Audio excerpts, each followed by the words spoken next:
Hello everyone, today we'll take a look at the best budget cameras in the market for 2021. I made this list based on my personal opinion and I'm trying to help you find the right one for your needs. To see the most up-to-date prices and find out more information about these cameras, you can check out the links in the description below. Before we start, I have a question for you guys. Which camera are you using right now and what is your opinion on it? Let me know in the comments. Number 5. Nikon D3500, best for beginners. This one is a great camera that offers amazing features along with excellent picture quality. It's very easy to use and feels very comfortable in the hands. I should also mention that the battery life of the D3500 is just amazing and can take up to 1,550 shots. It has many other superb features that you might want to look at. This camera has a 24.2 megapixel APS-C CMOS sensor and an ISO range of 100 to 25,600. It can shoot continuously at 5 frames per second and is capable of Full HD 1080 by 60 pixel video shooting. It has plenty of picture control options. There are 7 modes: vivid, standard, monochrome, neutral, landscape, flat and portrait. The noise performance is very good too on this one. It has many other great features that you should check out, and it has the same 11-point focus module as Nikon's other cameras. You can power on the camera and it immediately focuses and takes the picture for 0.5 seconds. When it comes to battery life, this camera has one of the best battery lives. It can last you for days if you shoot through the optical viewfinder. So in conclusion, I'd like to say that this camera does a great job for beginners and for everyone who likes DSLR cameras. You should check it out and see if it fits your needs. Number 4. GoPro Hero 8, best action camera. When it comes to waterproof and action cameras, there's only one leader. It's GoPro. As you may know, GoPro has produced some fine pieces that make this company one of the best in terms of waterproof and extreme sports cameras. You already know that GoPro always produces great quality, amazing images and many more great features that make this camera very suitable for vlogging too.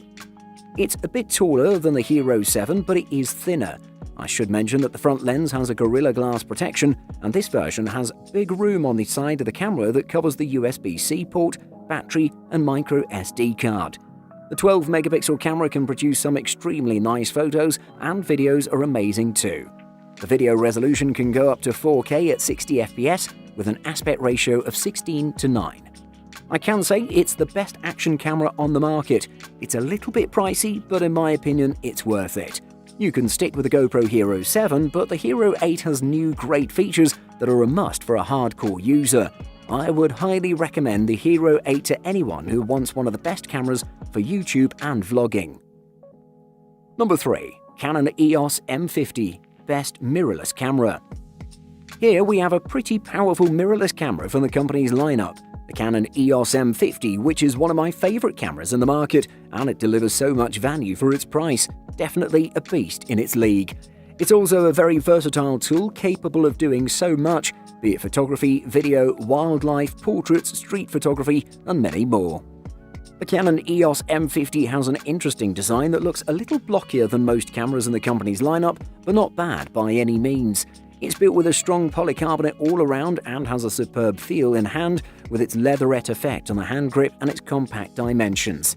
To go along with that sophisticated system, the company also has utilized the dual-pixel CMOS AF system on the main 24.1 megapixel image sensor of the camera.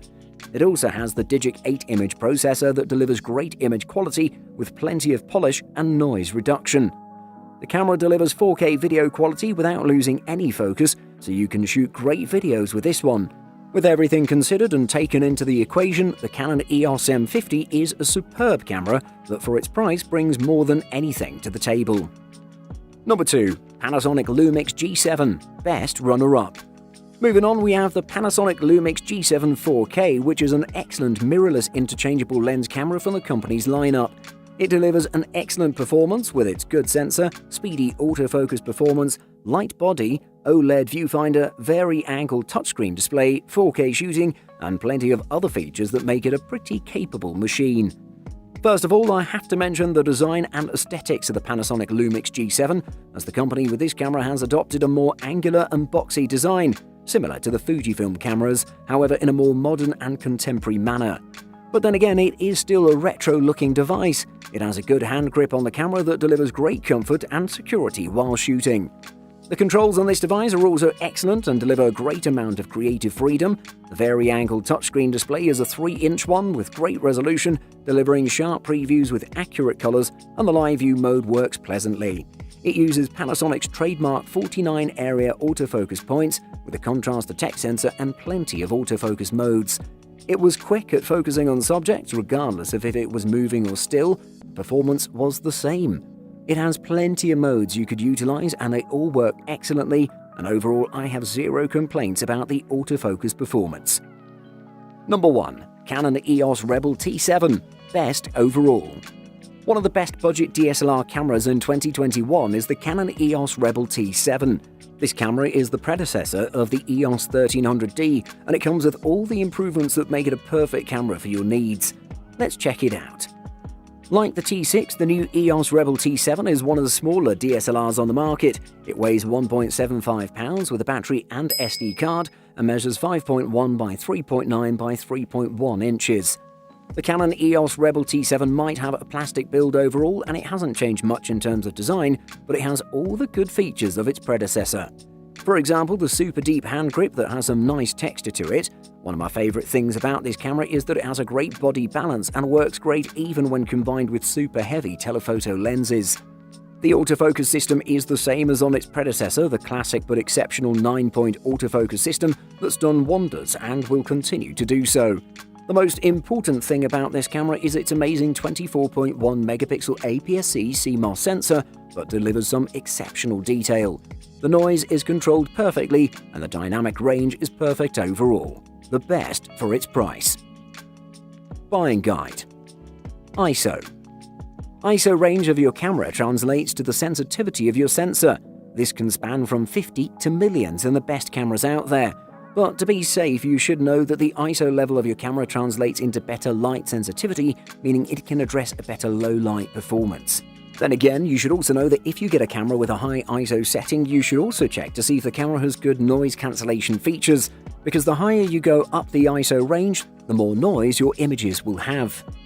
Focus system. After the ISO range, you should check out the focus system of the camera in question, since it'll present the accuracy needed to shoot in such circumstances. It doesn't matter if you have the perfect ISO range or the best sensor on the camera, the results will be subpar if your camera can't focus properly on the subject. So choose the camera with the best autofocus system that your money can afford. Don't just shoot the system that has the most focus points, but preferably ones that have cross points or hybrid systems that combine the best of both worlds. Price. The biggest mistake those who buy a camera can make is to choose the most expensive body and the rest of the money gets spent on some inexpensive lens. This is the wrong decision. If you want to get great quality images, you need a really good camera lens that can cost even more than your camera sometimes. Shutter priority. Similar to aperture priority, this is another semi-automatic shooting mode, though in this instance you as the photographer set the shutter speed and the camera will take care of the aperture. The shutter speed, measured in seconds or more often fractions of a second, is the amount of time the shutter stays open when taking a photograph. The longer the shutter stays open, the more light passes through to the sensor to be captured.